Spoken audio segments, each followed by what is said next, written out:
विशंभरद्विजवर जुगधर्मपालो वन्दे जगत्प्रियकरो करुणावतारो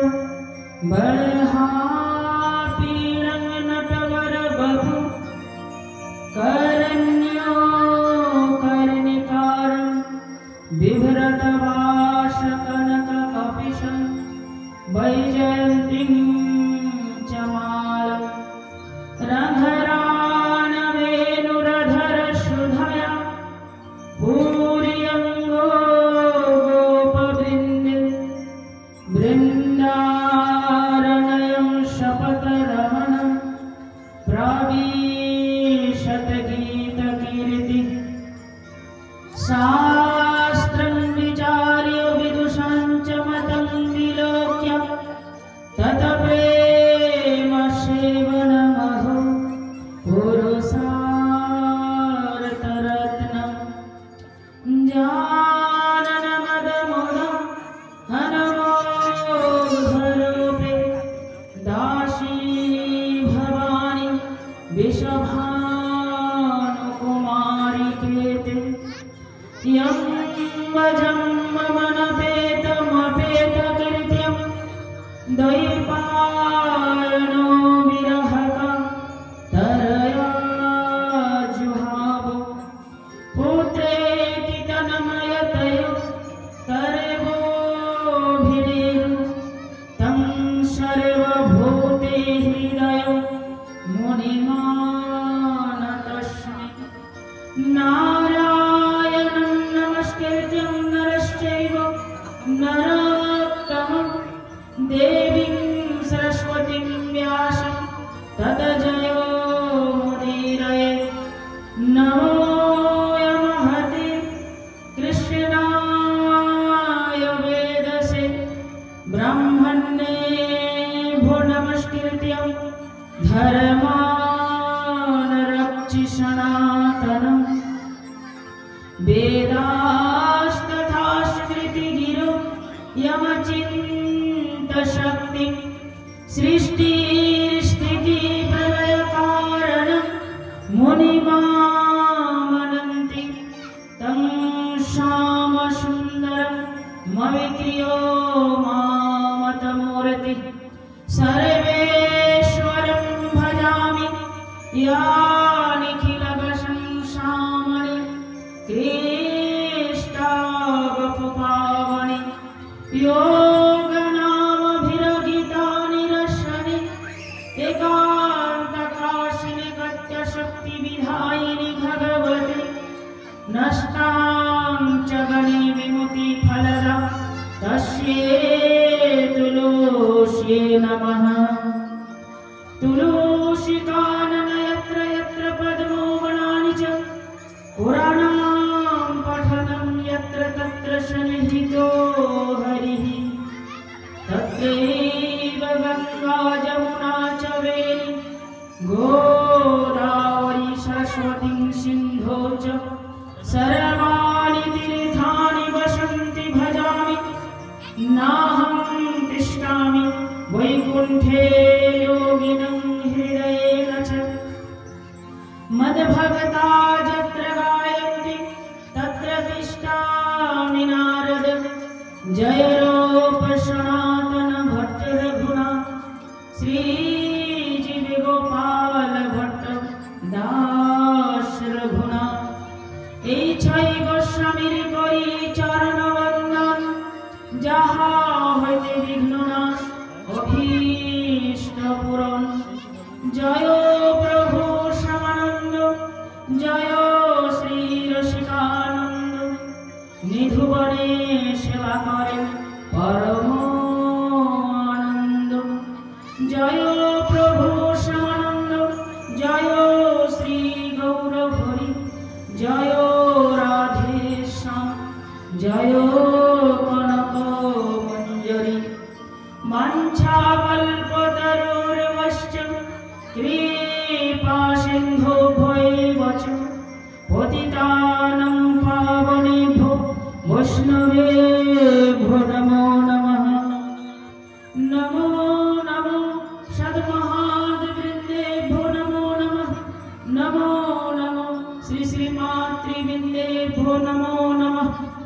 मधुर मधुरमेतं मङ्गलं मङ्गलानं सकलनिगमवल्लिं सत्फलं चित्तस्वरूपं सखीर्पिबर्गीतं सरधया हेलयावं भिगुवर नरमात्रं तारयेत कृष्णनाम भिगुवर नरमात्रं तारयेत कृष्णनाम भिगुवर नरमात्रं तारयेत कृष्णनाम जयति जगन्मङ्गलं श्रीहरिर्नाम श्रीगौरनाम।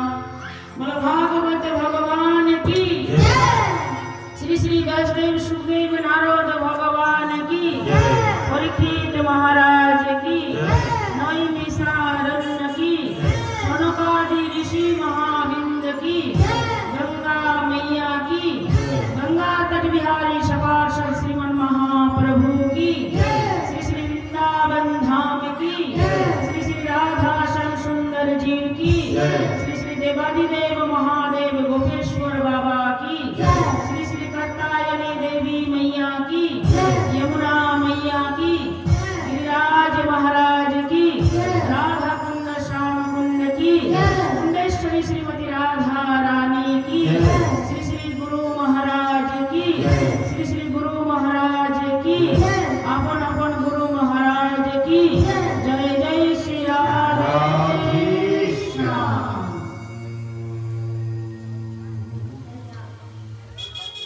श्री श्री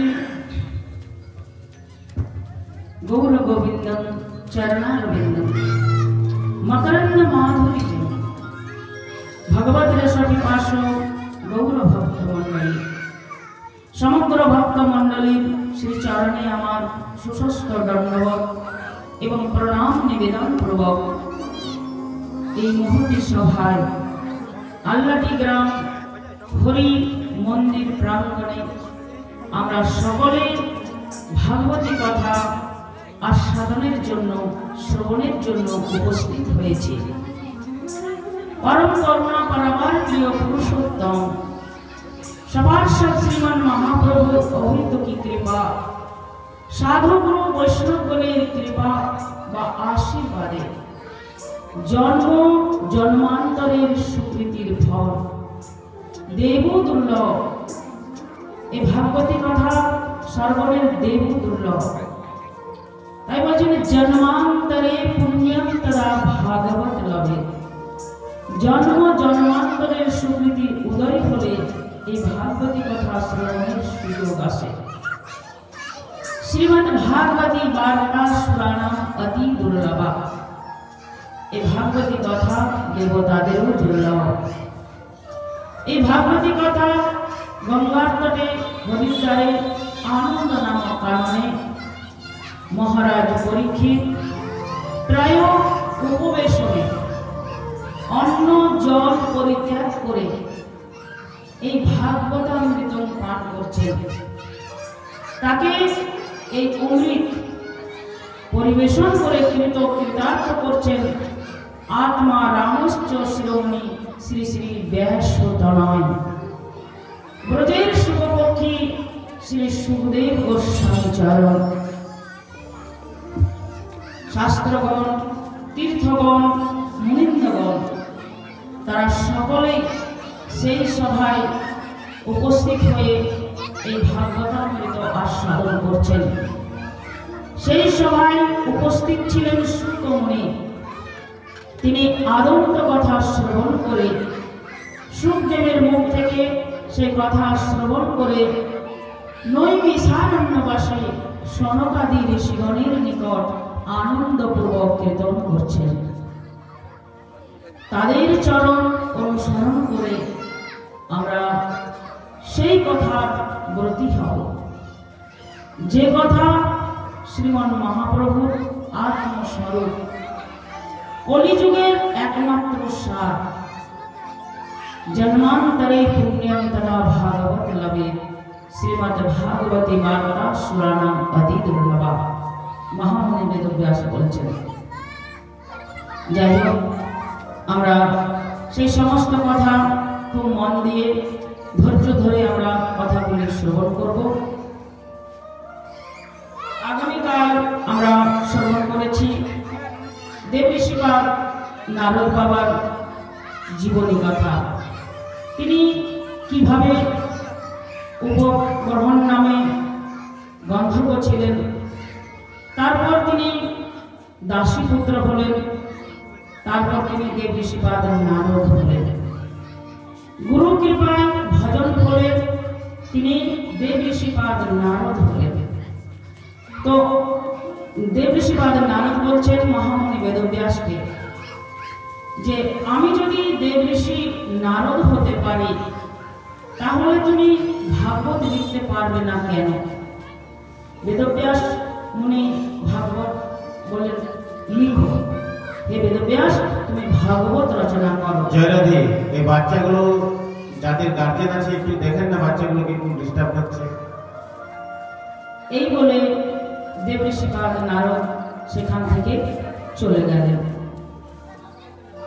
মহামুনি বেদব্যাস সরস্বতী নদীর তীরে পশ্চিম তটে সম্ভবর্ষক নামক স্থানে বদ্রিকা বৃক্ষ সুশোভিত সেই বদ্রিকা আশ্রমে, বদ্রি শব্দের অর্থ হচ্ছে কুল ফল, যাকে আমরা কুল বলি, সেই কুল গাছ, সেই কুল গাছে ঘেরা আশ্রম তাকে বলা হয় বদ্রিকা আশ্রম।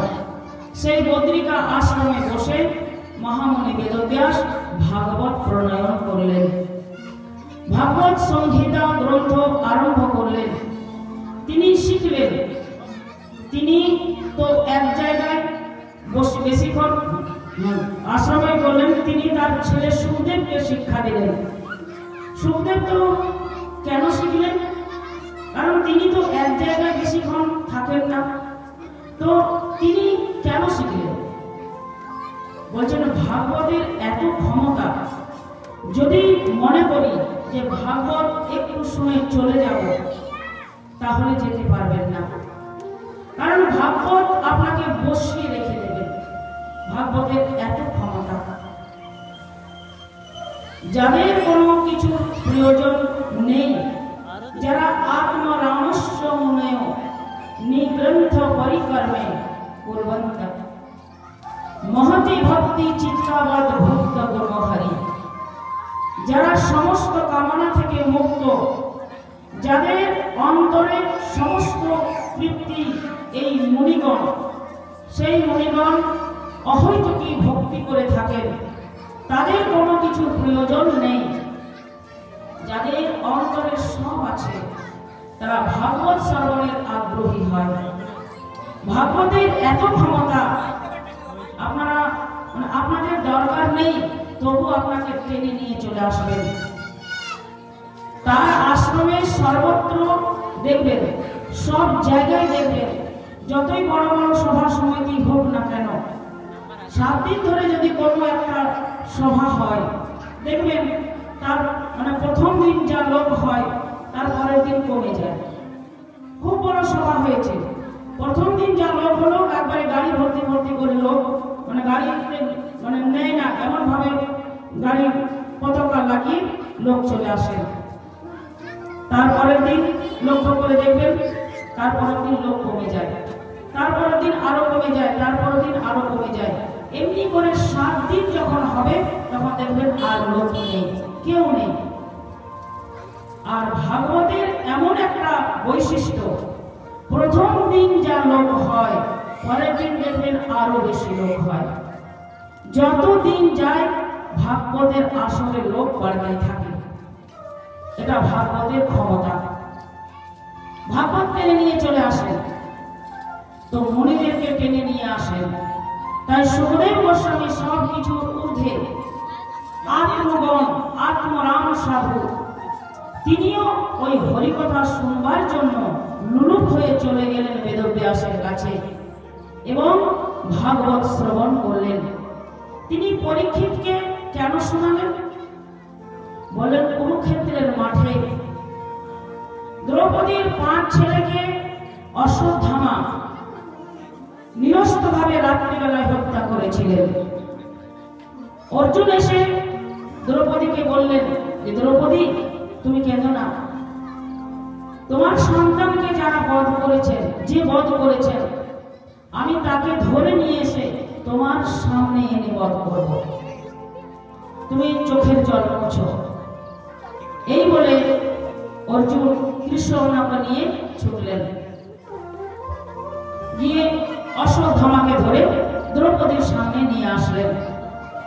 এখন দ্রৌপদীর সামনে যে এনে উপস্থিত করেছেন, কৃষ্ণ বলছেন অর্জুন বধ করো, বধ করো। দ্রৌপদী এসে বললেন না, বধ করা যাবে না, কারণ সে তো গুরুপুত্র, গুরুবধ। গুরুকে যেরকম সম্মান করতে হয়, গুরুপুত্রকেও সেরকম সম্মান করতে হয়। আরেকটা জিনিস, আমার কোল খালি হয়েছে হোক, আর যেন এই জগতে কোনো মায়ের কোল খালি না হয়। কারণ মায়ের সন্তান যখন চলে যায়, মায়ের যে কি দুঃখ হয় সেটা একমাত্র আমি অনুভব করতে পারছি। তাই এই দুঃখ যেন আর কোনো মায়ের না হয়। কারণ এই অপরাধ করেছে, এর মা তো কোনো অপরাধ করেননি, তার মাকে দুঃখ দেওয়ার তোমার কোনো অধিকার নেই। শ্রীকৃষ্ণ মুচকি মুচকি হাসছেন, মুচকি মুচকি হেসে বলছেন, পাঞ্চালী, এই জন্যই তো তোমাকে আমি সখী বলে ডাকি, এই জন্যই তো সখী বলে ডাকি। এই উদারতা না থাকলে কৃষ্ণের কি সখী হওয়া যায় গো পাঞ্চালী? এই উদারতা না থাকলে কৃষ্ণের সখী হওয়া যায় না। দ্রৌপদী বললেন না, অশ্বত্থামাকে মারা যাবে না। বলেন তাহলে কি হবে? দ্রৌপদী, তোমার 5টা সন্তানকে রাত্রিবেলায় মেরেছে, তোমার এখনো তোমার সামনে সন্তানগুলো পড়ে আছে মাথা কাটা অবস্থায়, মৃতদেহ তোমার সামনে পড়ে আছে, তোমার সন্তানের মৃতদেহ, আর তুমি বলছো তাকে মারো না। বলেন না, তাকে মারা যাবে না। তাহলে কি হবে? বলেন অশ্বত্থামার মাথায় একটা মণি আছে, সেই মণিটা বার করে তার ঝুঁটিটা কেটে আর তাকে ছেড়ে দেবে। এই অপমানটা তার মৃত্যুর থেকেও ডবল কষ্টকর। তাই করা হলো, অশ্বত্থামার মাথার যে মণিটি, সে মণিটি বার করে আর অশ্বত্থামার ঝুঁটিটা কেটে আর তাকে ছেড়ে দিল। অশ্বত্থামার ক্রোধ হলো, প্রতিশোধের ইচ্ছা হলো যে আমার এত অপমান হলো, আমি এর প্রতিশোধ নেব। তিনি কি করলেন? কৌরব পাণ্ডবের বংশকে ধ্বংস করার জন্য, নির্বংশ করার জন্য উত্তরার গর্ভকে উদ্দেশ্য করে ব্রহ্মাস্ত্র ছাড়লেন। সেই ব্রহ্মাস্ত্র উত্তরার গর্ভে নিক্ষেপ করলেন। উত্তরা আত্মনাদ চিৎকার করতে লাগলেন, হে মধুসূদন রক্ষা করো, হে মধুসূদন রক্ষা করো, হে গোবিন্দ রক্ষা করো। ছুটতে ছুটতে গোবিন্দের কাছে এলেন। তার পঞ্চ পাণ্ডবের কাছে কেন এলেন না? পঞ্চ পাণ্ডবকে কেন ডাকলেন না? কারণ উত্তরা জানে যে আমার তো 5টা যে মহারথী আছে, সেই 5টা মহারথী আমার শাশুড়িকে রক্ষা করতে পারেননি। যখন ধৃতরাষ্ট্রের সময় দ্রৌপদীর বস্ত্র হরণ হচ্ছিল, তখন তো সেখানে তার 5টা স্বামী উপস্থিত ছিলেন। যুধিষ্ঠির, ভীম, অর্জুন, নকুল, সহদেব 5 জনই ছিলেন। দ্রৌপদীকে কি রক্ষা করতে পেরেছিলেন? পারেননি। সেখানে বহুত বড় বড় মুনি ঋষি, পিতামহ ভীষ্ম পর্যন্ত ছিলেন, কিন্তু দ্রৌপদী রক্ষা করতে পারেননি। একমাত্র রক্ষা করেছিলেন ভগবান শ্রীকৃষ্ণ। তাই আজ উত্তরা ওই পঞ্চ মহারথীকে না ডেকে তিনি গোবিন্দকে ডেকেছিলেন, যে একমাত্র গোবিন্দই রক্ষা করতে পারবেন। যেই আত্মনাদ করে চিৎকার করলেন, হে গোবিন্দ রক্ষা করো, আমি মরে যাই, তাতে কোনো ক্ষতি নেই। কৌরব পাণ্ডবের যে বংশ, সেই বংশ আমার গর্ভে পালিত হচ্ছে। হে প্রভু, তুমি তাকে কৃপা করো, তুমি তাকে রক্ষা করো। ভগবান শ্রীকৃষ্ণ দেখলেন যে উত্তরার গর্ভে ব্রহ্মাস্ত্রকে দেখতে পেলেন, সঙ্গে সঙ্গে চতুর্ভুজ ধারণ করলেন, শঙ্খ চক্র গদা পদ্ম ধারণ করে উত্তরার গর্ভে প্রবেশ করলেন। ভক্তকে রক্ষা করার জন্য ভগবানের কত উৎকণ্ঠা দেখুন। শঙ্খ চক্র গদা পদ্ম ধারণ করে উত্তরার গর্ভে প্রবেশ করলেন এবং কৈমোদকী গদার দ্বারা আবৃত্তি করে পরীক্ষিতকে রক্ষা করলেন। এই হচ্ছে আমাদের ভারতবর্ষের নারী। বলছেন একসাথে ভগবানকে আর ভগবানের ভক্তকে দুইজনকে গর্ভে ধারণ করেছিলেন। এই একমাত্র উত্তরায় আছেন, দ্বিতীয় আর কেউ নেই। অনেকেই আছেন যারা ভগবানকে গর্ভে ধারণ করেছেন, ভগবানের ভক্তকে ধারণ করেছেন, কিন্তু একসঙ্গে ভগবান আর ভক্তকে যদি গর্ভে ধারণ করেছেন তিনি হচ্ছেন আমাদের মা উত্তরা। এখানে উত্তরা রক্ষা পরীক্ষিতকে রক্ষা করলেন। হস্তিনাপুরের যুদ্ধ শেষ। এখন বলছেন কৃষ্ণ যে এবার তো যুদ্ধ শেষ, এবার আমি হস্তিনাপুরে ফিরে যাব। আমি হস্তিনাপুরে ফিরে যাব, কারণ কুরুক্ষেত্রের যুদ্ধ শেষ হয়ে গেছে। এবার আমি যাই। পিসিমা কুন্তি এসে প্রণাম করছেন, বাবা একটু দাঁড়াও বাবা। বলছে কি পিসি কিছু বলবে? বলে হ্যাঁ বাবা, তোকে একটু প্রণাম করি। কৃষ্ণ বলছেন পিসিমা তোমার মাথাটা কি গেছে? তুমি আমাকে প্রণাম করবে পিসিমা? বলে বাবা কেন প্রণাম করছি জানিস? কারণ নমস্তে পুরুষোত্তম মাধবমে সম্প্রকৃতি পরম অলক্ষয়ং সর্বভূতানাং অন্তর্বহি অবস্থিতং বিপদো সন্তো নঃ সর্বত্র তত্র জগদ্গুরু। কি বলেন? ভক্ত দর্শন। বাবা তোকে প্রণাম করছি কেন জানিস? তোকে প্রণাম জানাই, নমস্তে। কেন প্রণাম করছো পিসি? বলি এই তো এই জন্যই তোকে প্রণাম করছি, কারণ তুই তো পুরুষ, তাই তোকে প্রণাম করছি। বললেন আমি পুরুষ পিসি? আর এই যে তোমার যে হাট্টা খাট্টা পাঁচটা ছেলে, ভিন্নতাকে দেখে কি মনে হয় সে পুরুষ নয়? অর্জুনকে দেখে কি মনে হয় সে পুরুষ নয়? বলেন বাবা ওরা পুরুষ, কিন্তু তুই তো হচ্ছিস আদি পুরুষ। তুই আদি পুরুষ, তুই অনাদির আদি গোবিন্দ, তাই তোকে প্রণাম করছি বাবা। আর তুই যে ঈশ্বর, তুই প্রকৃতির যে ফল, সব কিছুর পরে তো তুই বাবা, তোকে তো দেখা যায় না। বলে হ্যাঁ পিসি তোমার চোখের পাওয়ারটা কমেছে, তোমার চোখের পাওয়ারটা একটু বাড়াতে হবে। তুমি আমাকে দেখতে পাচ্ছ না তো, তাই ভালো করে একটা চশমা কিনে নিও, তাহলে আমাকে দেখতে পাবে। বললেন না বাবা আমি সে কথা তোকে বলিনি, তোকে দেখা যায়। দুর্যোধন তোকে তো দেখেছিল, তো তোকে কি চিনতে পেরেছিল? তোকে দেখা যায়, কিন্তু তুই কৃপা না করলে তোকে চেনা যায় না। আবার জানান তিনি মামরা, ভগবান বলছেন মূঢ় ব্যক্তিরা আমাকে চিনতে পারে না, যারা বোকা তারা আমাকে চিনতে পারে না। বলি বোকাটা কে? বললেন ব্রহ্মা পর্যন্ত বোকা। ব্রহ্মা গেলেন মানে বৃন্দাবনে বাছুরি চুরি করতে। দেবাদিদেব মহাদেব তিনি পর্যন্ত বোকা, তিনি বানাসুরের পক্ষ দিয়ে গোবিন্দের সঙ্গে যুদ্ধ করতে গেলেন। দেবরাজ ইন্দ্র তিনিও বোকা। ইন্দ্র কি করেছিলেন? বৃন্দাবনে এমন ভাবে জল বর্ষণ করে গোবিন্দকে পরীক্ষা করতে গিয়েছিলেন, পুরো বৃন্দাবনকে ভাসাতে গেলেন। বোকা নয় কে?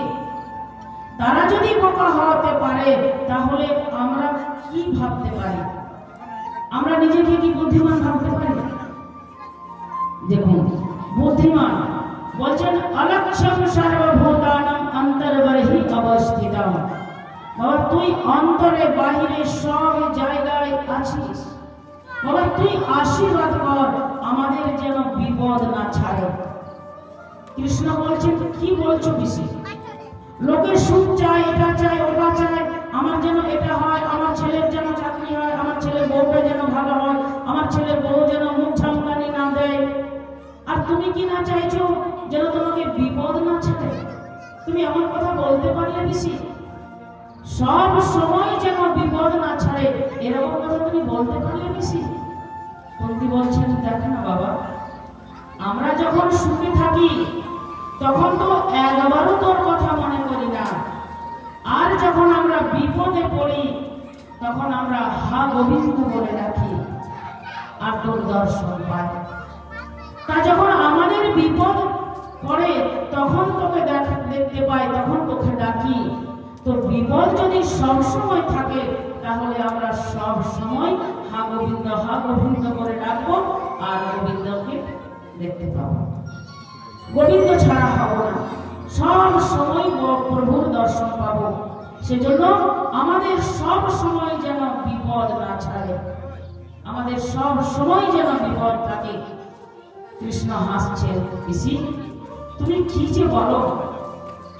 যুধিষ্ঠির উঠে বলছেন, ভাই কৃষ্ণ, যুদ্ধ তো শেষ হয়েছে, আর কটা দিন থেকে যা, আর কটা দিন থেকে যা ভাই। তো যুধিষ্ঠির হচ্ছেন দাদা, তো কৃষ্ণ হচ্ছেন ছোট ভাই। দাদার কথা অবহেলা করতে পারলেন না, কাটতে পারলেন না। বলে ঠিক আছে দাদা, তুমি যখন বলছো তাহলে আরো কটা দিন থেকে যায়। কৃষ্ণ আরো কটা দিন থেকে গেলেন। যুধিষ্ঠিরের খুব মন খারাপ। কৃষ্ণ বলছেন, কি হলো দাদা, তোমার মন খারাপ কেন? বললেন, ভাই কি বলবো বল। বলছে, দাদা তুমি দেখছি তুমি সিংহাসনে বসছো না, তুমি রাজ সিংহাসনে বসছো না কেন? এই সিংহাসন পাওয়ার জন্য এত বড় যুদ্ধ হলো, আর তুমি এই সিংহাসনে বসছো না। বলছেন, দেখো ভাই, আর লজ্জা দিস না। এই সিংহাসনের যদি আমি লোভ না করতাম তাহলে আমার 100টা ভাই মারা যেত না। অনেক মায়ের স্মৃতির সিঁদুর উঠে গেল শুধু আমার লোভের জন্য। আমি লোভ করেছিলাম সিংহাসনের, তাই তো এত মায়ের স্মৃতির সিঁদুর উঠে গেল। আমার 100টা ভাই মারা গেল।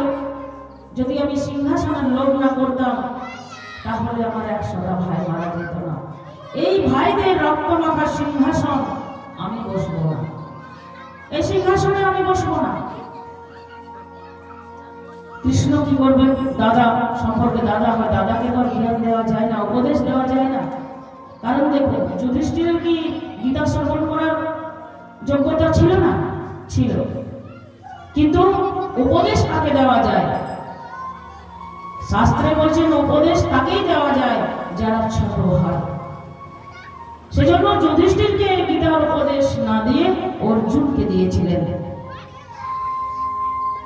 তো যুধিষ্ঠির বলছেন, দাদা আমি সিংহাসনে বসবো না। কৃষ্ণ দেখলেন এইভাবে তো হবে না। কৃষ্ণ কি করলেন না, যুধিষ্ঠির, ভীম, অর্জুন, নকুল, সহদেব 5 জনকে নিয়ে তিনি পিতামহ ভীষ্মের কাছে চলে গেলেন। তখনও কিন্তু পিতামহ ভীষ্ম বেঁচে আছেন আর তীরের বিছানায় শুয়ে আছেন, তীরের বিছানায় শুয়ে আছেন।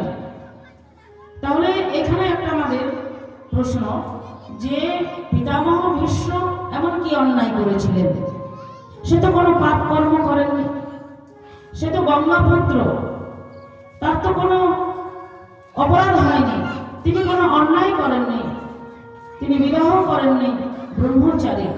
তাহলে এই জন্মে তাকে এত কষ্ট কেন পেতে হলো? ওই তীরের বিছানায় কেন শুয়ে আছে?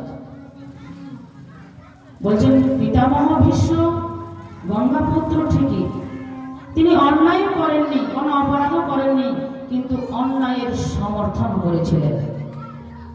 কিভাবে অন্যায়ের সমর্থন করেছিলেন? বলছেন, যখন ওই হস্তিনাপুরে যখন ওই রাজসভাতে যুধিষ্ঠিরকে, দ্রৌপদীকে যখন চুলের মুঠি দিয়ে দুঃশাসন টেনে নিয়ে এসেছিলেন বস্ত্র হরণ করার জন্য, তখন পিতামহ ভীষ্ম চাইলে কি সেটা বন্ধ করতে পারতেন না? পারতেন। কিন্তু পিতামহ ভীষ্ম চোখ বুজে সহন করে গেছেন, অন্যায়কে সমর্থন দিয়ে গেছেন। দ্রৌপদী অনেকবার পিতামহ ভীষ্মকে বলেছিলেন, হে পিতামহ ভীষ্ম, আপনি যদি একবার বলেন তাহলে এই দুঃশাসন আর লজ্জা দিতে পারবে না। কিন্তু পিতামহ ভীষ্ম চোখ বন্ধ করে, চোখ বুজে সেটাকে সহন করেছিলেন, অন্যায়ের সমর্থন করেছিলেন। সেই দিন দ্রৌপদীর চোখে যত ফোঁটা জল পড়েছিল, সেই ততটা এখন তীর ওই পিতামহ ভীষ্মের শরীরে বিদ্ধ করে আছে। তো সারসজ্জায় পিতামহ ভীষ্ম শুয়ে আছেন। সেখানে পঞ্চ পাণ্ডব এবং শ্রীকৃষ্ণ গিয়ে উপস্থিত হলেন। সেখানে শ্রীকৃষ্ণ গিয়ে উপস্থিত হলেন আর একে একে করে প্রণাম করছেন। প্রথমে প্রণাম করলেন যুধিষ্ঠির, হে পিতামহ, দাদু প্রণাম। বলে কে? ও দাদু, আমি যুধিষ্ঠির। দ্বিতীয় প্রণাম করলেন ভীম, বলেন দাদু আমি ভীম। অর্জুন গিয়ে প্রণাম করলেন, দাদু আমি অর্জুন। নকুল প্রণাম করলেন, সহদেব প্রণাম করলেন। সর্বশেষে গিয়ে শ্রীকৃষ্ণ প্রণাম করছেন। যেই কৃষ্ণ প্রণাম করলেন, পিতামহ ভীষ্মকে স্পর্শ করেছেন, সঙ্গে সঙ্গে পিতামহর যে শরীরে জ্বালা যন্ত্রণা সব দূর হয়ে গেল। একেবারে শীতল শরীর, একেবারে কোনো ব্যথা যন্ত্রণা নেই। পিতামহ ভীষ্ম বলেন, কে কে আমাকে স্পর্শ করলে, যার স্পর্শে আমার শরীর এত শীতল অনুভব হচ্ছে? কে তুমি বাবা? বলেন দাদু আমি কৃষ্ণ। বলেন কৃষ্ণ, এই সময় তুমি এখানে? বল দেখো না দাদু, যুধিষ্ঠির দাদাকে এত করে বলছি, কিন্তু যুধিষ্ঠির দাদা আমার কথা শুনছে না, যুধিষ্ঠির দাদা সিংহাসনে বসছে না। বলেন কি বললে কৃষ্ণ? তোমার কথা যুধিষ্ঠির শুনছে না, এই কথা আমাকে বিশ্বাস করতে হবে। আমার চলে যাওয়ার সময় হয়ে গেছে, এই সময়ে আমাকে বিশ্বাস করতে হবে যে যুধিষ্ঠির তোমার কথা শুনছে না। যার ইচ্ছা না হলে গাছের একটা পাতা ভূমিতে পড়ে না, সে বলছে আর তার কথা শুনছে না, এ কথা আমাকে যাবার সময় বিশ্বাস করতে হবে কৃষ্ণ। কৃষ্ণ তুমি তার জন্য আসোনি, তুমি তার জন্য আসোনি কৃষ্ণ। তুমি কি জন্য এসেছো জানো? কেউ জানো আর না জানো, আমি তো জানি, কারণ তুমি আমাকে কথা দিয়েছিলে যাওয়ার সময় শেষ দেখাটা তুমি আমাকে দেবে, তাই তুমি শেষ দেখাটা দিতে এসেছো। তোমার কথার চ্যুতি হয় না, তুমি অচ্যুত, তাই তুমি শেষ দেখাটা আমাকে দিতে এসেছো। পিতামহ ভীষ্মকে কখন কথা দিয়েছিলেন কৃষ্ণ? যখন কুরুক্ষেত্রের যুদ্ধ 5 দিন যখন হয়েছে, দুর্যোধনের এক এক করে ভাইরা মারা যাচ্ছে, তখন দুর্যোধন গিয়ে পিতামহ ভীষ্মকে বললেন, হে পিতামহ ভীষ্ম, আপনি আমার খাচ্ছেন, আমার পড়ছেন, আমার রাজ্যে থাকছেন, আর আমার হয়ে না যুদ্ধ করে আপনি পাণ্ডবদের পক্ষে যুদ্ধ করছেন। এই কথাটা পিতামহ ভীষ্মের আর সহ্য হলো না, কারণ খাওয়ার খোটা দিয়েছিলেন যে আমার খাচ্ছেন। এই কথাটা পিতামহ ভীষ্ম সহ্য করতে পারলেন না। বলেন, হে দুর্যোধন, তুমি এখন যাও, তুমি রাত্রের 12টার সময় তোমার স্ত্রীকে আমার শিবিরে পাঠিয়ে দিও, তুমি এখন এখান থেকে যাও। দুর্যোধন চলে গেলেন। দুর্যোধন গিয়ে তার স্ত্রীকে বলছেন যে গো, দাদু তোমাকে ডেকেছে রাত 12টার সময়, তুমি পারলে একবার শিবিরে যেও, দাদুর শিবিরে পারলে যেও, আর না পারলে সকালে যাবে, এই বলেছে। এখন পিতামহ ভীষ্ম ঠিক রাত্রি 12টার সময় তিনি ধ্যানে বসেছেন, ধ্যানে মগ্ন। আর সেই সময় একজন ঘুমটা নিয়ে একটা নারী গিয়ে দাদুকে প্রণাম করেছেন পিতামহ ভীষ্মকে। যেই প্রণাম করলেন, পিতামহ ভীষ্ম বলে উঠলেন, অখণ্ড সৌভাগ্যবতী ভব, তোমার সিঁথির সিঁদুর অক্ষয় হোক। দ্রৌপদী বলছেন, দাদু আশীর্বাদ করুন আমার যেন 5টা স্বামী ভালো থাকে, 5টা স্বামী ভালো থাকে। কে তুমি? আস্তে আস্তে ঘোমটাটা উঠালেন, উঠিয়ে নিয়ে দেখছেন যে দ্রৌপদী। বলেন দ্রৌপদী তুমি, তোমার তো এখানে আসার কথা নয়। যারা না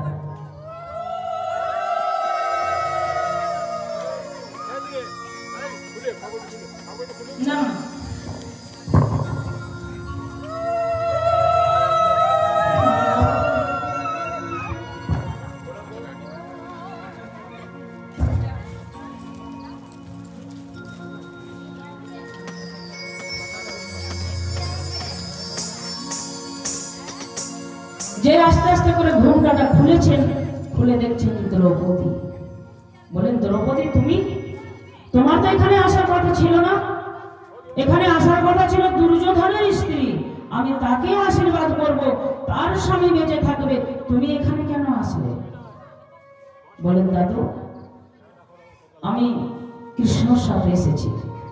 বলেন ও কৃষ্ণ তোমাকে নিয়ে এসেছে, তাই বলি কথাটা আমার আর দুর্যোধনের সঙ্গে হয়েছিল, তৃতীয় গণজন তো কেউ জানতো না, তাহলে আমি কি করে ভুলে গেলাম যে সেই তৃতীয় জনটা আমার অন্তরেও আছে, আমার হৃদয়েও আছে, এই কথাটা আমি কি করে ভুলে গেলাম?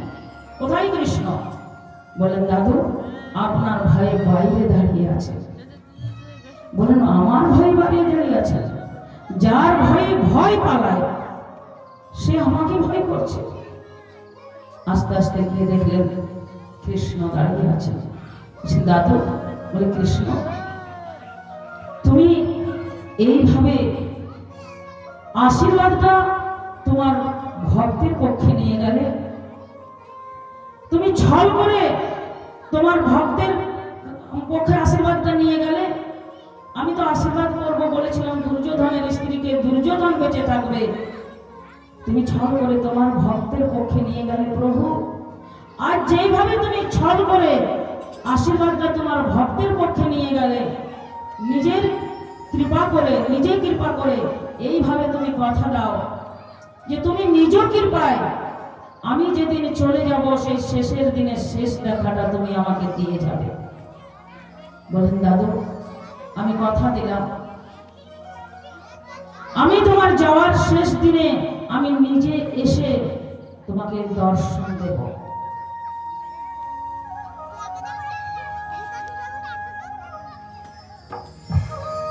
আজ সেই শ্রীকৃষ্ণ পিতামহ ভীষ্মের যাওয়ার সময় চলে এসেছে, পিতামহ ভীষ্মের যাওয়ার সময় চলে এসেছে। আজ পিতামহ ভীষ্ম কৃষ্ণকে দর্শন করছেন, বলছেন হে কৃষ্ণ তুমি একটু দাঁড়াও, আমি তোমাকে দর্শন করি, আমি একটু তোমাকে দর্শন করি। বললেন দাদু আমার তো অনেক রূপ, অনেক স্বরূপ, অনেক অবতার, তো তুমি আমাকে কোন রূপে দর্শন করতে চাও? বললেন কৃষ্ণ আমি তোমাকে ওই পার্থ সারথি রূপে দর্শন করতে চাই। বললেন দাদু আমার এত অবতার, এত রূপ, তুমি আমাকে পার্থ সারথি রূপে দর্শন কেন করতে চাইছো? দেখো না কৃষ্ণ আমি তো অনেক ভগবান দেখেছি, তোমার অনেক অবতার দেখেছি। কি দেখেছি? ভক্ত বসেন নিচে আর ভগবান বসেন অপরে। সব জায়গায় দেখেছি ভগবান আছেন অপরে আর ভক্ত আছে নিচে পায়ের কাছে, কিন্তু এই কুরুক্ষেত্রের মাঠে দেখলাম ভক্ত বসেছেন অপরে আর ভক্তের পায়ের কাছে বসে আছেন ভগবান। আর ভক্তের ঘোড়ার লাগাম ধরে হাতে চাবুক নিয়ে হুম হুম শব্দ করছে, আর ভক্তকে যে তীরগুলো বিঁধতে আসছে সেই তীরগুলো নিজের অঙ্গে ধারণ করে নিচ্ছেন, সারা শরীরে রক্ততে প্রলাপিত হচ্ছেন, সারা শরীরটা মনে হচ্ছে যেন কুরুক্ষেত্রের মাঠে একটা পলাশ ফুলের যে গাছ হয় সে পলাশ ফুলের গাছের মতো দেখা যাচ্ছে। ভক্ত রক্ষা করার জন্য সমস্ত তীরগুলো তুমি নিজের শরীরে বিদ্ধ করছো। এই ভগবান আমি কোথাও দেখিনি, ভক্তের চরণ তলে বসা ভগবান আমি কোনোদিন দেখিনি, এই একমাত্র কুরুক্ষেত্রের মাঠে দেখলাম। তাই হে কৃষ্ণ তোমার পক্ষে কোনোটাই অসম্ভব নয়, আমি সেই পার্থ সারথী রূপ দর্শন করতে চাই। ভগবান শ্রীকৃষ্ণ পিতামহ বিশেষ মনোবাঞ্ছা পূর্ণ করলেন। তিনি পার্থ সারথী রূপে দাঁড়ালেন, আর পিতামহ ভীষ্ম সেই পার্থ সারথী রূপ দর্শন করতে করতে তিনি চলে গেলেন। বলো পিতামহ ভীষ্ম কি। শ্রীকৃষ্ণ কবিরাজ হরিদাস নির্জানে বসলেন। বিশ্বের নির্জান হইল সব। নাম আচার্য হরিদাস মহাপ্রভু চরণ বুকে নিয়ে চলে গেলেন। সকলের মনে হলো পিতামহ ভীষ্মের কথা, ভক্তের প্রার্থনা দেখতে দেখতে চলে যাব। তাই আমাদের প্রার্থনা আমাদেরও দেখতে দেখতে কি না দেখতে দেখতে আমরাও যেন যেতে পারি। তোমায় ডাকতে ডাকতে যেন আমরা যেতে পারি, সময় থাকতে থাকতে যেন দর্শন করতে পারি। যখন যাওয়ার সময় আসবে প্রভু তখন যেন ডাকতে ডাকতে যেতে পারি। কখন? এই শরীরটা যখন চলে যাবে তখন যেন তোমাকে ডাকতে ডাকতে যেতে পারি। হৃদয়ে ধরিব তোমার ওই কমল চরণ, নয়নে হেরিব তোমার ওই চাঁদ বদন, মুখে উচ্চারিব তোমার ওই কৃষ্ণ চৈতন্য নাম, এই মতো মোর ইচ্ছা ছাড়িও পরাণ। এই তো ভক্তের প্রার্থনা। পিতামহ ভীষ্মদেব অষ্টবসুর এক বসু তিনি চলে গেলেন। মহারাজ যুধিষ্ঠির সিংহাসনে এসে বসলেন। ভগবান শ্রীকৃষ্ণ যুধিষ্ঠিরের কাছে বিদায় নিয়ে দ্বারকায় চলে গেলেন। যথাকালে উত্তরার গর্ভে পরীক্ষিত জন্ম হলো। তার নাম হলো পরীক্ষিত। তার নাম পরীক্ষিত কেন হলো না, তিনি পরীক্ষা করে করে দেখলেন যে আমি যাকে মায়ের গর্ভে দর্শন করেছিলাম ইনি কে সেই না ইনি অন্য কেউ। ইনি যদি অন্য কেউ হয় তাহলে ভগবানের তুল্য সম্মানীয় ব্যক্তি নয়। তাই তিনি সকলকে পরীক্ষা করে করে দেখলেন। তাই তার নাম হলো পরীক্ষিত। পরীক্ষিত পরীক্ষিত। কৃষ্ণ দ্বারকায় চলে গেলেন। এদিকে যুধিষ্ঠির মহারাজ 3টি যজ্ঞ করেছিলেন। 3টি যজ্ঞতেই কিন্তু শ্রীকৃষ্ণ এসেছিলেন। তারপর শ্রীকৃষ্ণকে শেষ যখন যজ্ঞ অশ্বমেধ যজ্ঞ যখন হয়েছিল তখন শ্রীকৃষ্ণকে ছাড়তে অর্জুন গিয়েছিলেন দ্বারকায়। কিন্তু 7 মাস হয়ে গেল অর্জুন কিন্তু ফিরেন নাই। অর্জুন যখন ফিরছেন না, 7 মাস যখন হয়ে গেল তখন যুধিষ্ঠির মহারাজ বিচলিত হলেন। বলেন 7 মাস হয়ে গেল যুধিষ্ঠির অর্জুন ফিরছেন না কেন? ভীমকে বললেন ভাই একটু দেখ তো কি কেন ফিরছে না। যেই ভীম যাবেন আর অর্জুন এসে উপস্থিত হলেন। অর্জুন মাথা নিচু করে আছেন, কাঁদছেন, চোখে জল। বলেন কি হলো ভাই, তুই কাঁদছিস কেন? বলেন দাদা কৃষ্ণ নেই। বলেন কৃষ্ণ নেই? যুধিষ্ঠির মহারাজ কিছু বললেন না, চুপ করে গেলেন। বলেন দেখো না দাদা, আমাদের যে গান্ডীবের শক্তি সেই শক্তি আমাদের চলে গেল। আমার হাতে আর শক্তি নেই দাদা, আমি এখন আর কাউকে রক্ষা করতে পারছি না। আমাদের শক্তি চলে গেছে। কৃষ্ণ নেই, কৃষ্ণ চলে গেছে। যুধিষ্ঠির মহারাজ চুপ করে গেলেন। এদিকে দুর্যোধনের যে পিতা ধৃতরাষ্ট্র তখনও কিন্তু বেঁচে আছেন।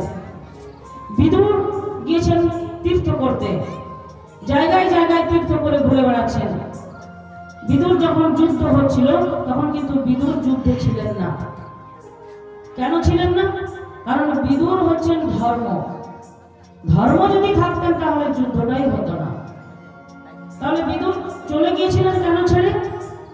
কারণ যখন দুর্যোধনরা ওই পঞ্চ পাণ্ডবের ওপরে অত্যাচার করছিলেন তখন বিদুর গিয়ে প্রতিবাদ করেছিলেন যে দাদা এরকম পঞ্চ পাণ্ডবদের ওপরে তোমার পুত্রেরা অত্যাচার করছে, তুমি তাকে একটু শাসন করো।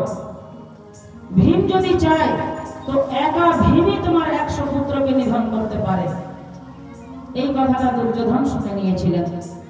আর যেই দুর্যোধন শুনে নিয়েছিলেন, ক্রোধে লাফিয়ে এসে বলছেন, দাসী পুত্র, তুমি আমার খাও, আমার রাজ্যে থাকো, আর আমার নিন্দা করো, বেরিয়ে যাও এই রাজ্য থেকে। বিদুর দেখলেন যে এই রাজ্য ধ্বংস তো হবে, ধ্বংস হবে, তাহলে আমার চোখের সামনে কেন হবে? আমি এখান থেকে চলে যাব। বিদুর কি ভয়ে গেছিলেন? না। বিদুর যদি দাঁড়াতেন জোর করে যে নিয়ে তীর ধনুক, দেখি আমাকে কে এখান থেকে তাড়াতে পারে, কিন্তু বিদুরকে তাড়াতে পারতেন না। কিন্তু বিদুর দেখলেন যে এ তো এমনিতেই ধ্বংস হবে, তাহলে আমি এখানে কেন থাকবো, আমি এখান থেকে চলে যাই। বিদুর চলে গিয়েছিলেন। ওই তারপর যখন ওই তীর্থ করে ঘুরে এসে যখন এসে দাঁড়ালেন, তখন যুধিষ্ঠির মহারাজ বলছেন যে কাকা, আমি ভাবছিলাম যে তীর্থে যাব, তো তুমি যখন এসে গেছো তখন আমি আর তীর্থে যাব না।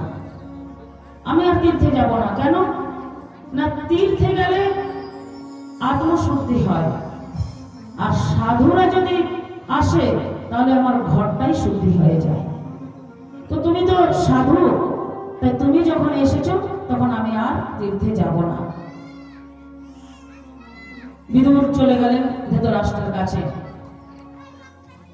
ধৃতরাষ্ট্রের কাছে গেলেন। ধৃতরাষ্ট্রের কাছে গিয়ে বলছেন, দাদা কেমন আছো? কেমন লাগছে ওই দ্রৌপদীর হাতের রান্না পিণ্ডি গিলতে?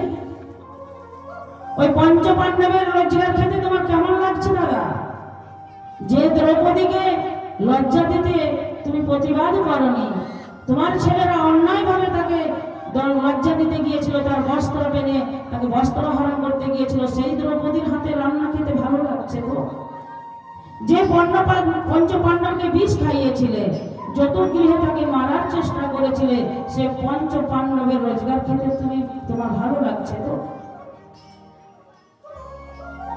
বলছেন, বাবা দাদুর ভাই, আর লজ্জা দিস না, আর লজ্জা দিস না ভাই। বলে, তিন মাথা তো এক জায়গায় হলো, কবে ঘর ঘর করছো? এখনো কি তোমার বেঁচে থাকতে মনে হচ্ছে?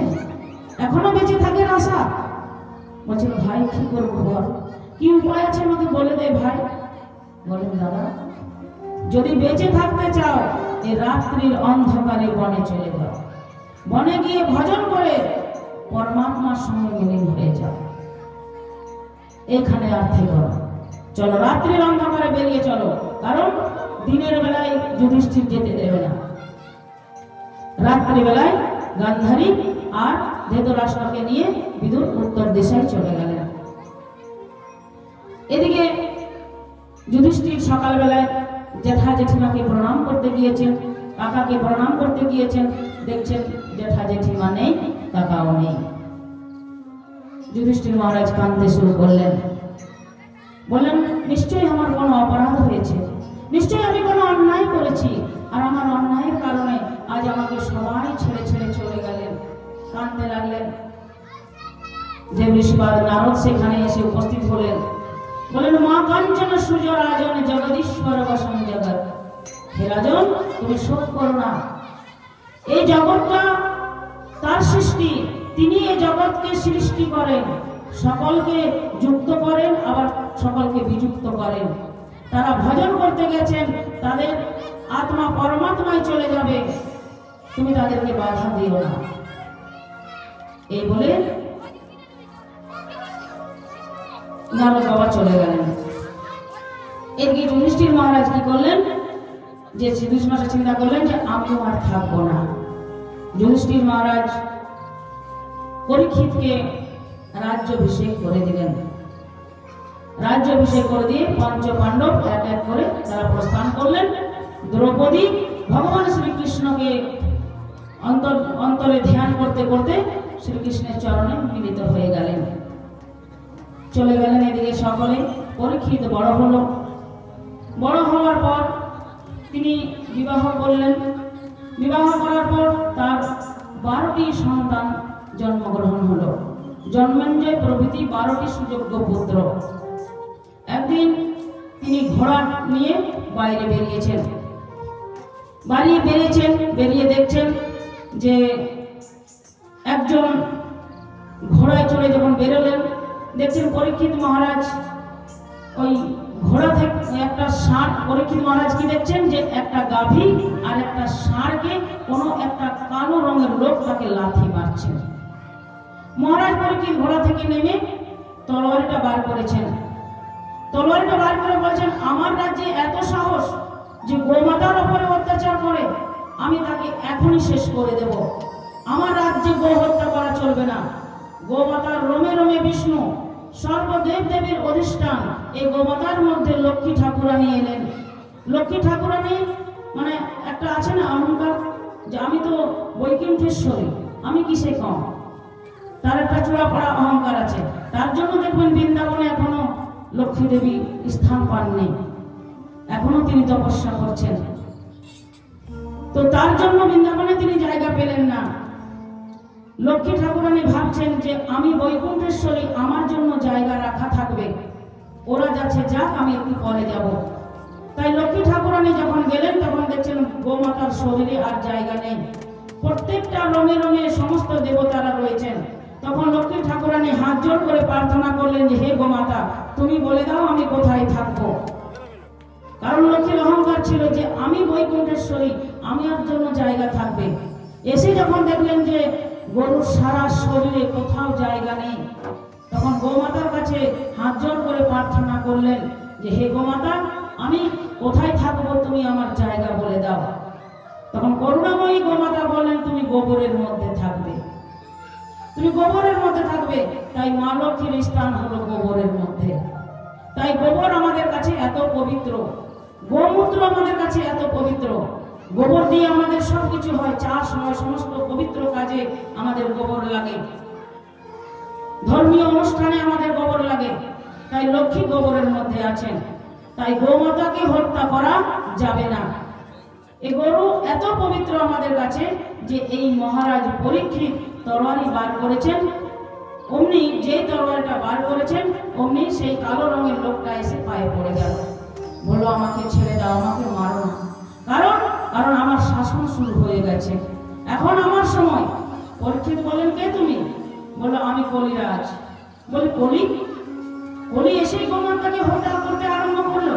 দাঁড়াও তোমাকে দেখাচ্ছি মজা।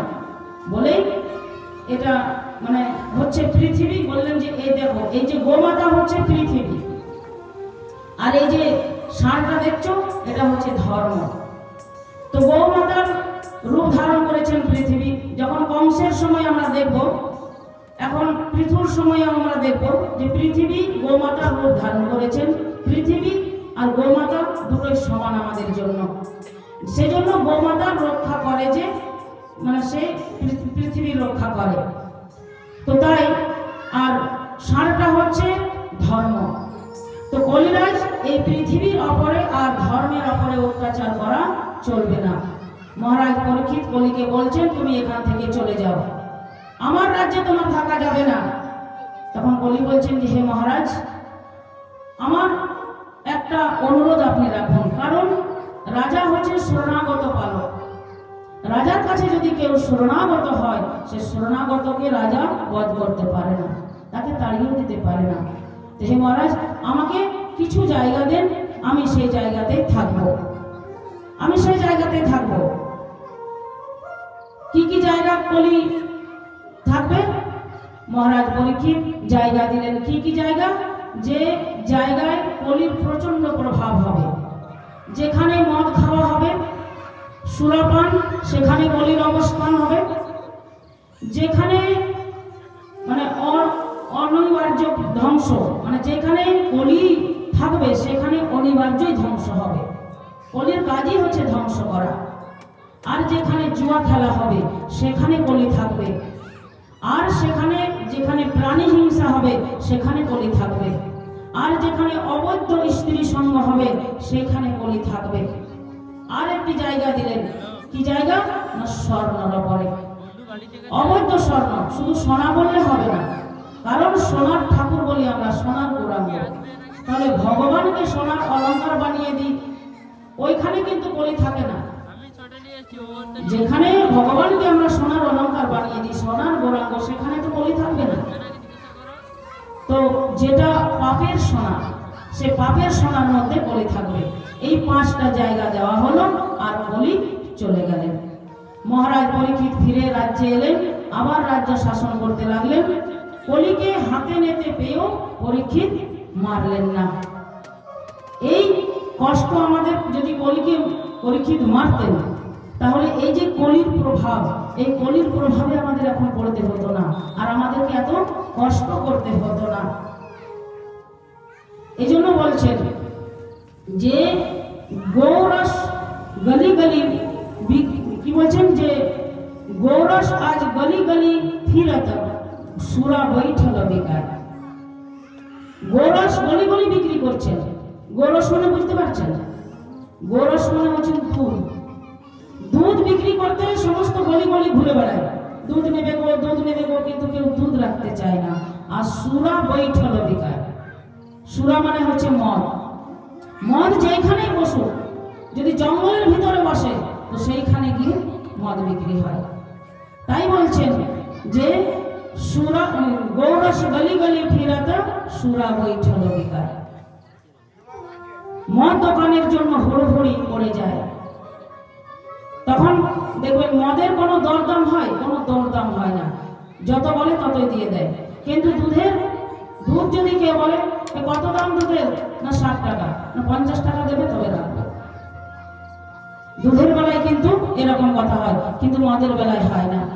মদ বিক্রি করতে গেলে ঘুরে বেড়াতে হয় না, যেখানে মদের দোকান থাকবে সেখানে, জঙ্গলের মধ্যে যদি থাকে তাহলে জঙ্গলেও মানুষ চলে যাবে, সেখানেও মদের বিক্রি হবে। কলির ভয়ঙ্কর ভয়ঙ্কর কলি, এটা কলি যুগের বৈশিষ্ট্য বলছেন। তাকিয়ে দেখবেন আপনারা, চতুর্দিকে তাকিয়ে চলছে এখন। এই যে গৌরস আছেন, দুধ কিনতে মানুষ চাইছে না, কিন্তু মদ কিনার ঘরে টাকা যদি নাও থাকে, ধার করে টাকা কিনে মদ নিয়ে আসছে কিনে। কিন্তু দুধের বেলাতে যদি বলি বাচ্চাকে অসুস্থ আছে, 1 কেজি দুধ লাগবে, না না টাকা নেই, দুধ কেনার টাকা নেই, কিন্তু মদ কেনার টাকা ঠিক বেড়ে যাচ্ছে। এটা হচ্ছে কলিযুগের প্রভাব। যাই হোক, এই যে কৃষ্ণ নাম কীর্তন করলে আপনাদের সমস্ত পাপ চলে যাবে যদি বলি, কিন্তু কেউ কৃষ্ণ নাম করতে চাইবে না। তাই আমাদের কৃষ্ণ ঠাকুর বলছেন, কৃষ্ণ পরমহংসরাজ, যে ও নরেন, তোর উঠানে যখন ধান মেলিস তখন অনেকগুলো পায়রা এসে বসে। তো অনেকগুলো যখন পায়রা বসে তখন তুই কি করিস? না কি করি, ওই হাতে তালি দিয়ে দিই, হাত তালি দিলে সব পাখিরা চলে যায়। তাই বলছেন যে নরেন, আর যখন তোর হৃদয়ে পাখিগুলো বসে তখন তুই কি করিস? হৃদয়ের পাখি মানে কাম, ক্রোধ, লোভ, মদ, মোহ, আশ্চর্য, এই পাখিগুলো বসে তখন কি করিস? বলছেন গুরুদেব আপনি বলুন কি করব? বলে তখন কৃষ্ণ নাম করবি। কৃষ্ণ নাম হাতে তালি দিয়ে কৃষ্ণ নাম করবি, দেখবি ওই মনের মধ্যে যে পাখিগুলো আছে সেই সব পাখিগুলো চলে যাবে, সব পাখিগুলো চলে যাবে। তো কলির সান্নিধ্যে রাজন কলির একটি মহান গুণও আছে। কি গুণ? কীর্তন কৃষ্ণ নাম মুক্ত সঙ্গ পরম পবিত্র। নামের ওপরে যদি দিচ্ছেন, জোর দিচ্ছেন, বলে নাম কাকে বলে? নাম অতি ইতি নাম। যারা ভগবানকে আমাদের কাছে নামিয়ে আনে তাকে বলে নাম। ভগবানকে আমাদের কাছে নামিয়ে আনে তাকে বলছেন নাম। বলে আর কাকে নামায়? বলি ভগবানকে নামায় ভক্তের কাছে, আর ভক্তকে নামায় অহংকারের চূড়া থেকে, অহংকারের চূড়া থেকে নামায়। যাই হোক, এদিকে বেশি সময় দেব না, আমরা একটা নতুন ভক্তের কথা আমাদের শ্রবণ করতে হবে। এদিকে গীতাতে যদি সময় দিই তখন অনেক সময় চলে যাবে। তো এখানে পরীক্ষিত কলিরাজকে ছেড়ে দিলেন। আবার একদিন যখন পরীক্ষিত বেরোলেন নির্ভয়া করতে, যখন বেরিয়েছেন তখন ওই একটা হরিণের পিছু ধরেছেন। হরিণের পিছু ধরে ছুটতে ছুটতে ছুটতে ছুটতে বন উপবন গহন অরণ্য যখন প্রবেশ করলেন, পরীক্ষিত মহারাজ ক্লান্ত হয়ে গেলেন, জল পিপাসা পেলেন। জল পিপাসা যখন পেয়েছেন, সমস্ত জায়গা তাকিয়ে দেখছেন কোথাও জল নেই। দূরে দেখতে পাচ্ছেন একটা কুটিয়া আছে, বলেন দেখি ওই কুটিয়ার সামনে যদি জল পাওয়া যায়। কুটিয়ার সামনে গেলেন, কুটিয়ার সামনে গিয়ে দাঁড়ালেন, দাঁড়িয়ে দরজায় ধাক্কা দিচ্ছেন, কেউ আছো ভিতরে? কেউ আছো? আমাকে একটু জল দেবে, আমার জল পিপাসা পেয়েছে, একটু জল দেবে। কোনো শব্দ নেই। কলি ওই স্বর্ণতে স্থান দিয়েছিলেন, তো তো কলি পরীক্ষিত যে মোটরটা পরেছিলেন সেই মোটরটা ছিল স্বর্ণ, সেই মোটরটা ছিল জরাসন্ধের পাপ সোনা, পাপের সোনা। জরাসন্ধ তো পাপি, সেই পাপির মোটর ছিল, সেই মোটরটা পরীক্ষিতের মাথায় পরানো ছিল, আর সেই মোটরটার উপরে কলি মহারাজ অবস্থান নিয়েছেন। এখন ওই পরীক্ষিতের মাথাকে বিভ্রান্ত করলেন যে এই যে ঋষি তপস্যা করছে, আদৌ কি সে ঋষি নাকি ভণ্ড, নাকি রাজাকে দেখে পূজা প্রতিষ্ঠা পাওয়ার জন্য এই তপস্যা করছে? একটু পরীক্ষা করে দেখতে হবে। কি করবেন? পরীক্ষা কি দিয়ে করবেন? চারদিকে তাকাচ্ছে, কোথাও কিছু দেখতে পাচ্ছে না। দেখলেন সামনে একটা মৃত সাপ পড়ে আছে, সেই সাপটা নিয়ে আর শ্রমিক ঋষির গলায় ঝুলিয়ে দিলেন, আর সেখান থেকে বেরিয়ে চলে গেলেন। কিন্তু শ্রমিক ঋষির কোনো ভ্রুক্ষেপ নেই, কোনো ভ্রুক্ষেপ নেই। সেখানে কতগুলো ঋষি বালকরা খেলা করছিল।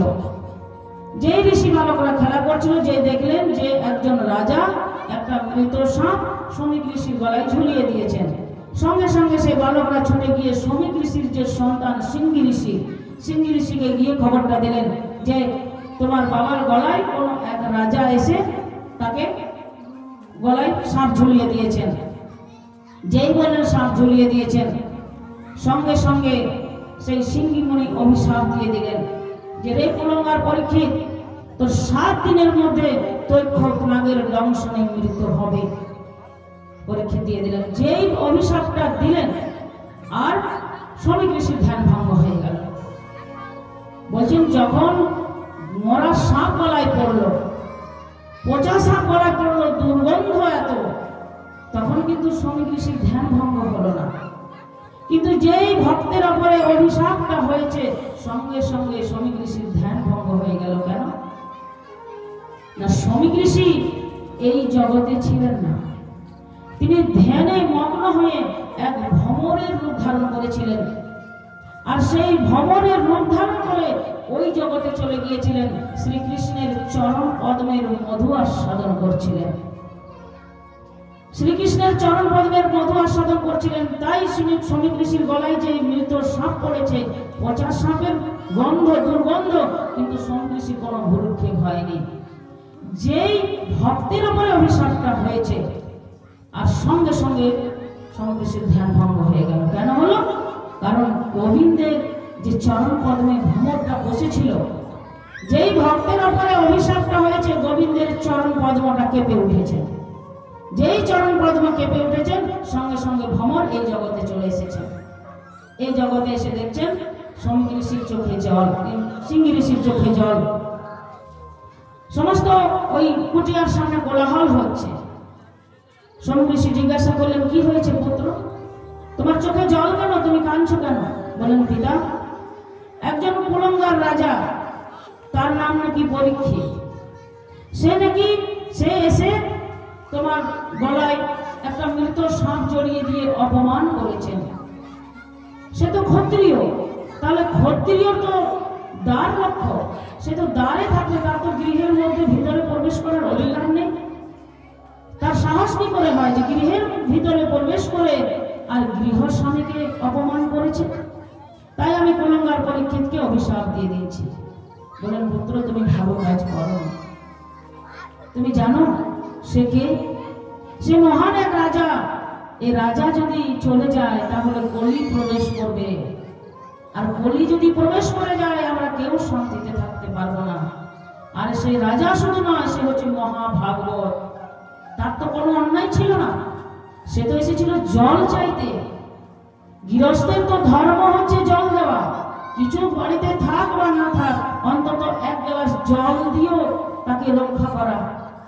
কিন্তু জল তো দিলেই না, অথচ তাকে অভিশাপ করলে।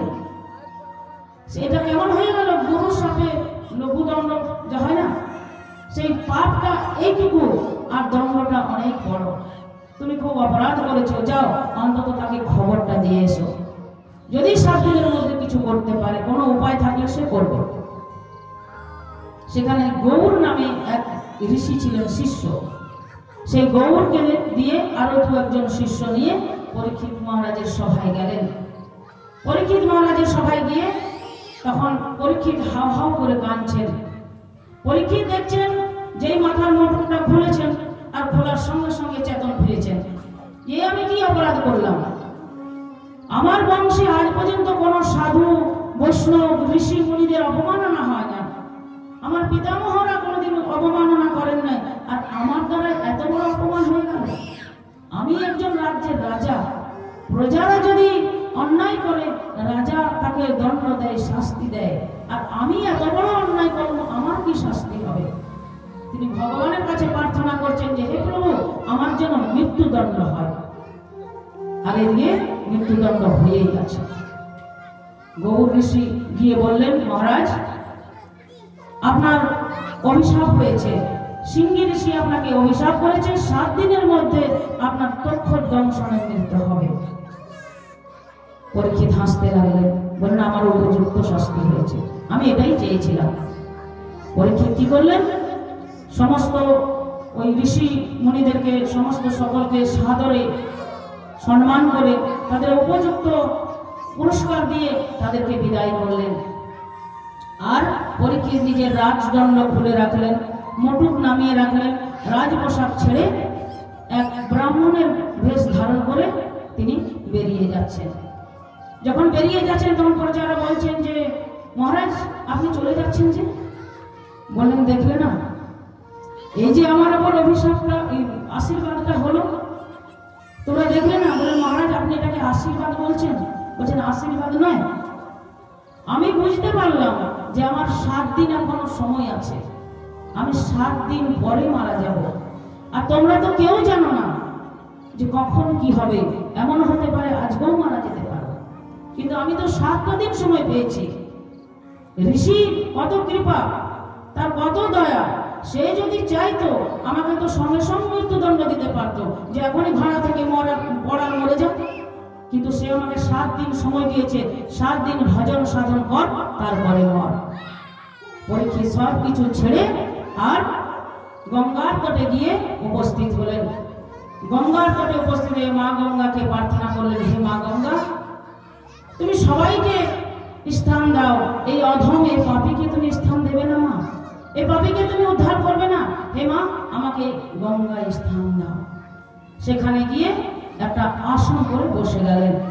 আর গেলেন তো গেলেন, সংসারের সমস্ত কিছু ছেড়ে দিয়ে গেলেন। দেখুন পরীক্ষিত কি কি ছাড়ছেন? জন্মেঞ্জয় প্রভৃতি 12 পুত্র, অপ্সরা সম স্ত্রী, তার রাজ্য, এত এত মানে রাজ্যের যে ধন সম্পদ সব কিছু ছেড়ে আর পরীক্ষিত চলে গেলেন। আর পিছনে ফিরে তাকালেন না। সেখানে অনেক মুনি ঋষিরা এসে উপস্থিত হলেন। সকলে দেখলেন মুনি ঋষিরা যে একজন রাজা ছেড়ে চলে যাচ্ছে। আর এখানে আমি আজ রাজাকে দর্শন করতে সকলে এসেছেন। মহারাজ পরীক্ষিত সমস্ত ঋষি মুনিদের কাছে জনে জনে প্রার্থনা করলেন যে হে ঋষিবর, আমার আর 7 দিন কর্মায়ু, আপনারা বলুন এর 7 দিনে আমি কি করে মুক্তি পাব? কেউ বললেন হে রাজন, তোমার তো অনেক ধন সম্পদ, তুমি যজ্ঞ করো। কেউ বললেন দান করো। মানে এক এক রকম এক একজন বললেন, কিন্তু কোনো কথাটাই তার মনোভূত হলো না, তার মনের মধ্যে লাগলো না। ঠিক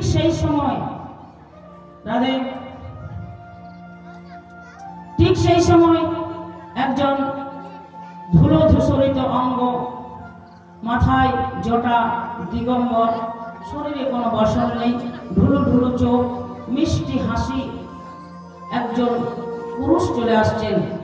দিগম্বর মানে বুঝতে পারছেন শরীরে কোনো পরিধান নেই। 16 বছরের এক যুবক, দেখুন আমার মাথার উপরে বসে আছেন, আপনারা সবাই লক্ষ্য করুন। সেই যুবক চলে আসছেন। এখন তাকে দেখে সেখানে যত মুনি ঋষিরা ছিলেন সেই যুবকের পিতাও আছেন, তার পিতামহ আছেন। তারা সকলে উঠে তাকে প্রণাম করলেন। তিনি কে? কি গো মায়েরা, তিনি কে? আমার যে মাথার উপরে বসে আছেন ইনি কে? শ্রী সুখদেব গোস্বামী। সুখদেব গোস্বামী প্রবেশ করছেন। গুরুদেব